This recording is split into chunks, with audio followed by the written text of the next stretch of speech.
It's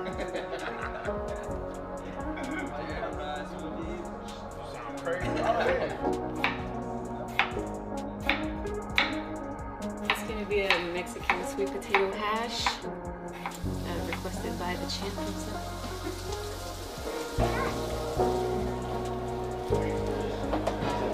And Jay, what are you gonna come down with a Versace roll on?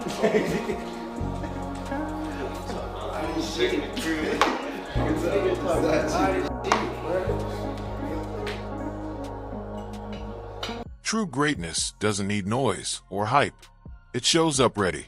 Shakur Stevenson has approached the stage with calm focus, like someone who's been steadily working toward this exact moment for his entire journey. Started out playing baseball, you know, baseball bat in his hand. You know, he exhibited a very keen hand-eye coordination, you know, at a very early age, you know. He and I, every day, were watching boxing, so one day, he finally sat up and just started punching. I'm like, whoa, hey. While he was walking, at the time, barely, we started punching and throwing the bat, all doing them all, doing everything.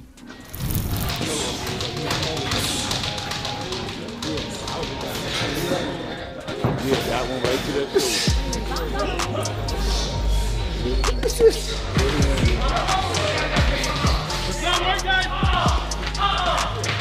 You got one! Don't stay there. Don't stay there. Don't stay there. Ain't nothing, man. First one was. Sam got what company? Sure, had you come get a little shot in the first round. Huh? Little bullshit shot. Was I catching it? You got it back. Hey, it's straight. I see you around. Go shit, man. How was that? There's no urgency in the way he moves.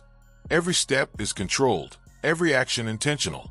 It's all focus built upon focus, especially now, with Andre Ward beside him, helping refine his edge ahead of the Teofimo challenge. Yeah. The way your heart rate is recovering right now, you getting close, yeah. Yeah, cause I'm like, he getting tired, he getting tired. Yeah. And then he'll do some flips. Like, boom, boom, boom. Like, okay. I gotta rest up, take some wind. Yeah. I saw him catching some of that too. This is what you really gotta watch out for. I like the little, but the lead hand is like sneaky. I love. It's down here, so you'll get caught like looking at it and waiting for it to come, and then thump. I like how he stay long and keep that angle. Yeah, he keep the angle. Keep his head off that Position, fucking man, line. just in case. Especially with somebody fast like him with timing. You can't be out of position. You got that. Yeah. He's strong as hell. He picked me up in there. It was fun though. Just to be in the ring with him, share the ring with him, test his IQ out a little bit, see some of the moves he's doing, that I'm gonna go take with me when I go fight. So I appreciate Drake. That detail alone shows how real this moment is. Andre Ward isn't there to hold anyone's hand. He's there to sharpen elite talent.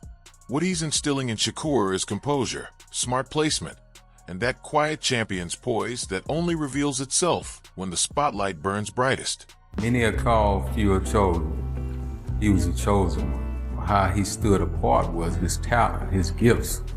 You know, he was able to do things that the average fighter wasn't able to do. It's something about elite fighters.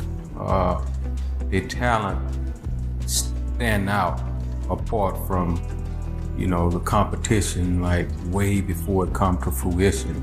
And I'm one that, where I'm looking and searching and seeking for that special talent. Oh my God! Well, I'm down. Boxing means everything to me. That's too easy. Boxing is like my life. It's like something I'm married to. Like I feel like I'm married to boxing. Like I put my all into the sport.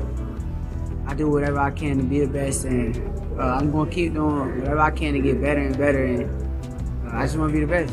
You could see glimpses of it in the fight against Zepeda. Shakur didn't merely endure the pressure. He broke it down piece by piece, staying calm while the storm crashed around him.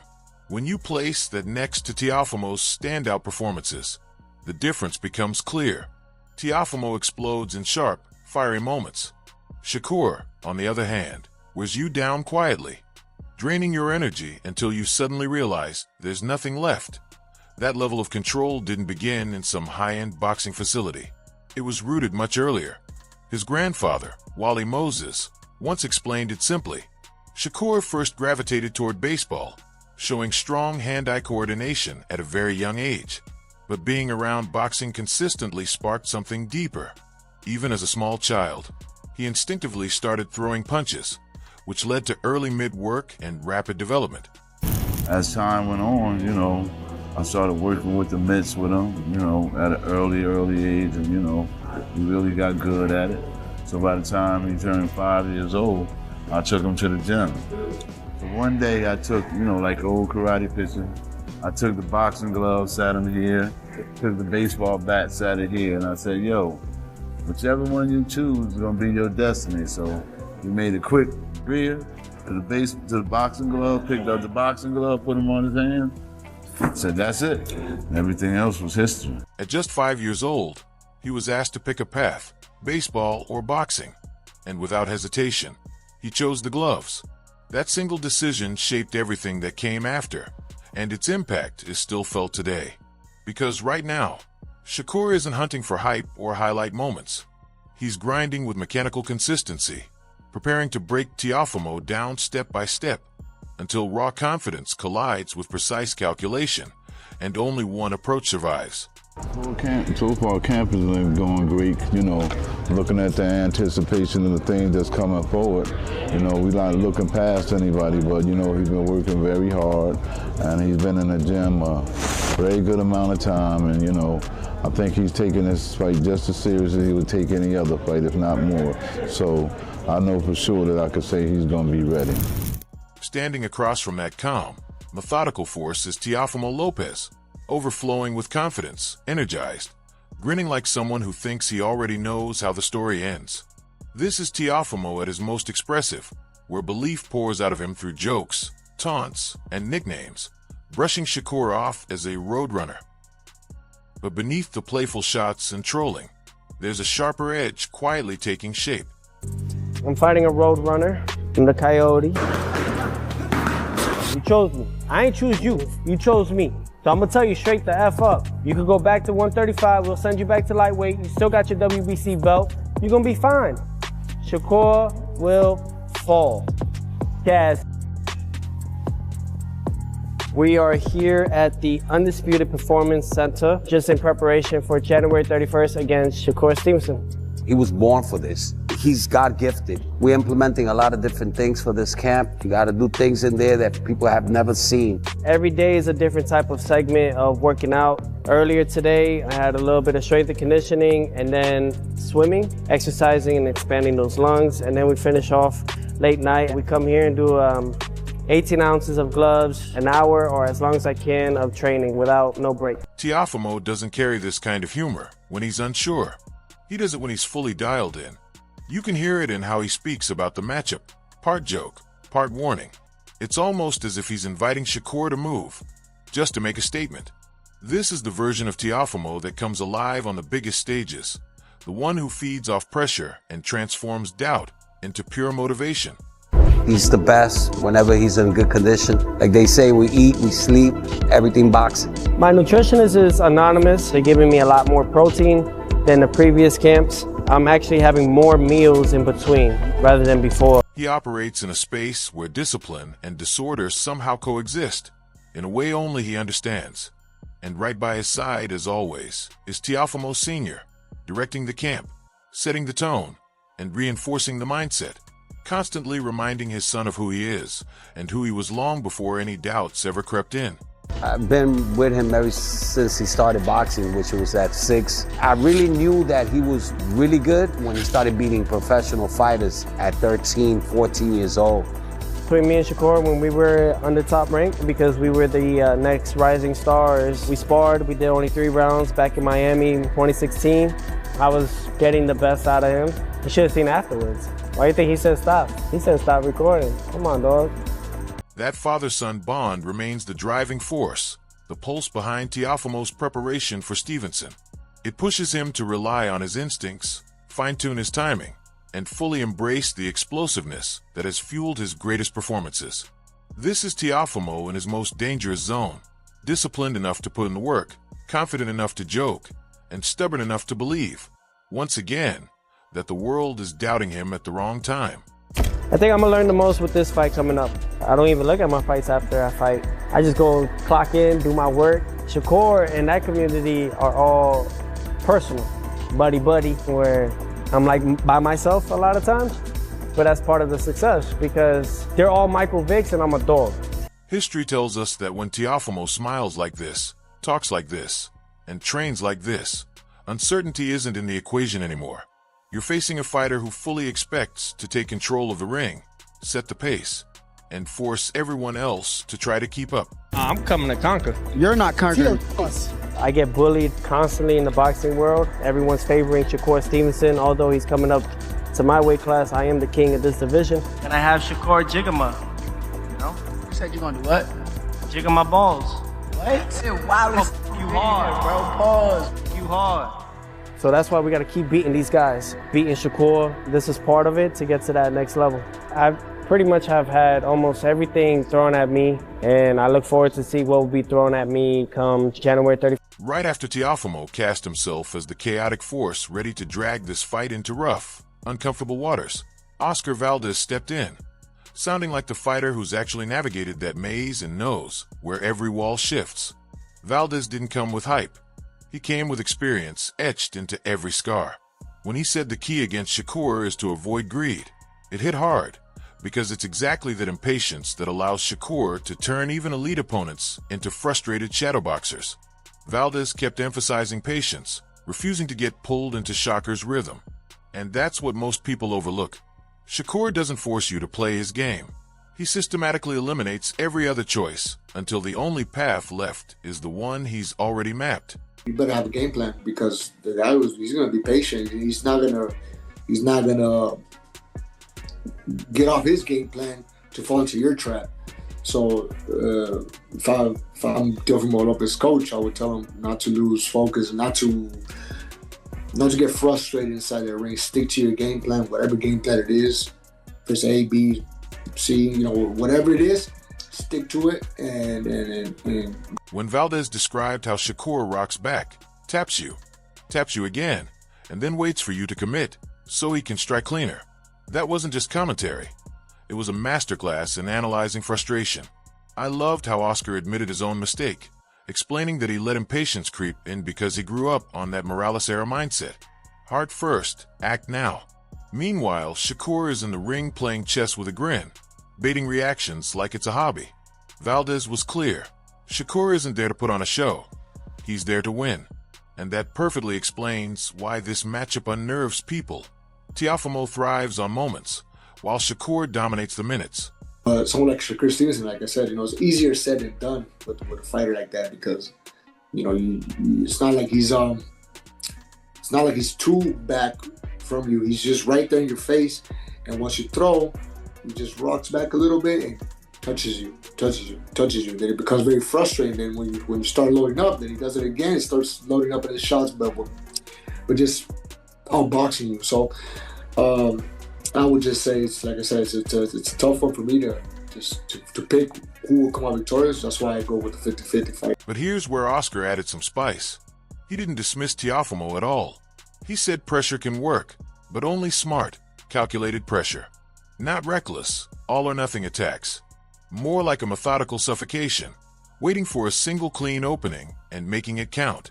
When Valdez calls this a true 50-50, that isn't sitting on the fence. It's respect for Teofimo's ceiling.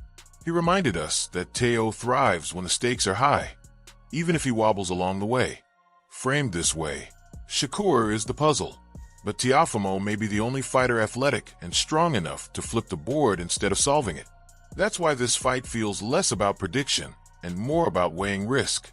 I know you tried to do it, and Shakur's undefeated at this point, but how do you beat a Shakur Stevenson? I think how you beat a Shakur Stevenson, if I can go back and you do something, try. And I say this try because, like I said, you just said it done, but try to put a pressure like Camarón Cepeda did. And just wait for your shot to land good and then and make that damage where he has no. Right after Valdez framed this as more of a mental endurance test than a straight-up brawl, Augie Sanchez stepped in with a rare kind of authority. You don't get it unless you've been in the ring with both fighters. That instantly shifted the energy. Augie didn't speak like a fan speculating on outcomes. He spoke like a coach recalling every defining moment. When he said Shakur never truly realized his own power until he actually dropped someone and seemed surprised by his own hands, that reveals just how dangerous Shakur really is. Augie highlighted that Shakur doesn't waste punches, and that detail matters. He's the kind of fighter who doesn't overpower you with noise. He dismantles you efficiently, like your phone battery draining faster than you expect. He made it clear, Shakur isn't Floyd 2.0. He's more measured, more stationary, comfortable staying in front of you, popping precise shots, rolling just enough to evade, and then tapping you back almost like a receipt. I think Teo's his angles. I think his angles are gonna be a factor because he likes to use those angles. He's not one dimensional. He likes to use those angles, and I think that's gonna kind of be a factor in the fight of for Shakur. Because Shakur's kind of stay in one spot, and so Teofimo can be utilizing those angles to use to his advantage, and so I think Teofimo. I think that's gonna be a big factor. For him, is his angles and his speed and his power. He can crack too. Then Augie flipped the perspective, reminding us he's worked with Teofimo as well. Same Olympic camp, same grind in Colorado Springs, same sparring rounds where everyone recognized Teo's speed, power, angles, and explosive athleticism that can't be taught. What stood out was Augie emphasizing Teo's angles, not just his power, because that's where this fight lives or dies. He basically said Teofimo isn't one-dimensional, and if he can use those angles to throw off Shakur's timing, that's when things get really interesting. But Augie also circled back to reality, pointing out that Shakur's timing and counters are elite, and if you give him an inch, he'll find you. The striking part was hearing him talk about how close they all were back then, sparring endlessly and chilling together. Now, they're facing each other for legacy and real stakes, which makes this feel less like personal beef and more like unfinished business. Augie didn't pick a side, and that might be the loudest statement of all. When a coach who's seen both up close says, "Let the best man win," what he's really saying is this is a technical knife fight, one mistake, and it decides everything. So he can put his counter to work and see his openings, and maybe capitalize off of. I don't know if he'll knock him out or stop. I don't know if he has the power to actually stop to stop Teofimo.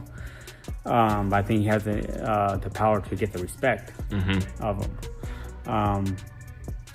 But it's gonna be a good fight. It's gonna be a technical fight. Do you give the edge to either guy just by the slightest, or having known them, you're not trying to pick a? I'm not trying. Let the best man win. Yeah, just let the best man win. Yeah.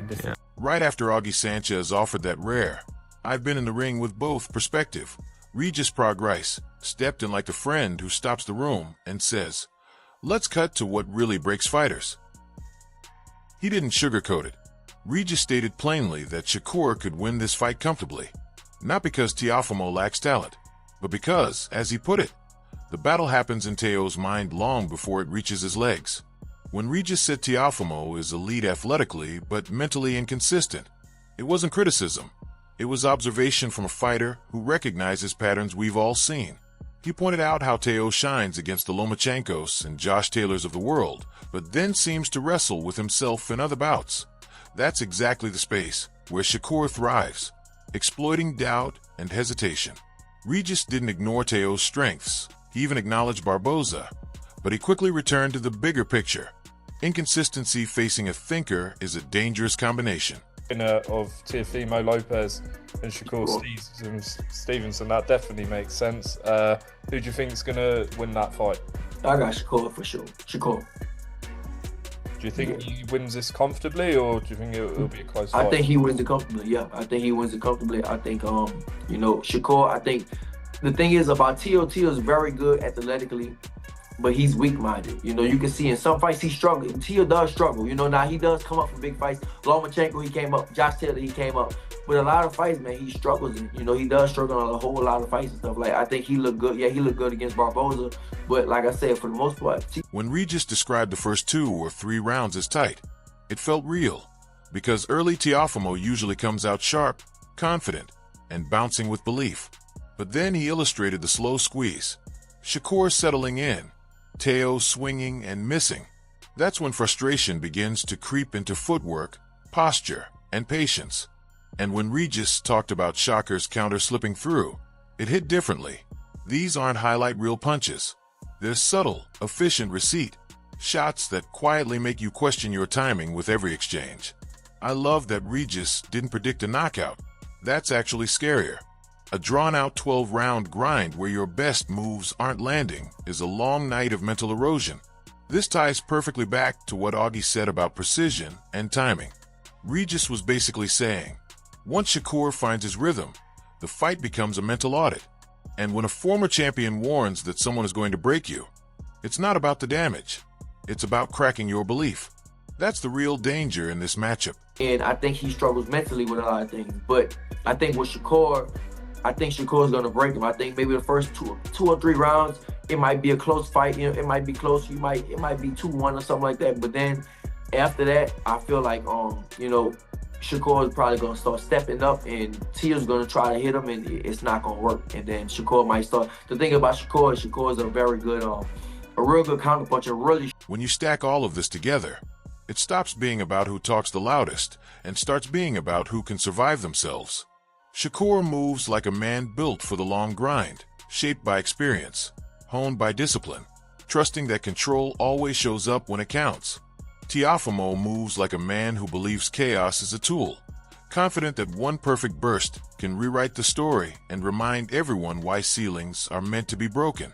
It's calculation versus combustion, patience versus provocation, a master technician eliminating options against a fighter who thrives in moments. Every voice we heard circled the same truth from different perspectives. This fight won't be decided by hype. It will be decided by who holds onto their identity when it gets uncomfortable. Someone's belief will be tested, someone's rhythm will be broken, and someone's version of themselves will be exposed under the brightest lights. Shakur is a very good, a real good counterpuncher, really sharp, real sharp with the counterpunch. He sneaks those punches in, you know, and that's the ones that hurt the most when he just sneaking them in when you're not supposed to hit him. So I definitely feel like, I feel like Shakur is gonna beat him comfortably. Now, not knockout, but comfortable 12 rounds for sure. Drop your predictions and thoughts in the comments. We want to hear your take. And don't forget to like, share, and subscribe to Boxing Headquarters for more breakdowns. Catch you in the NE.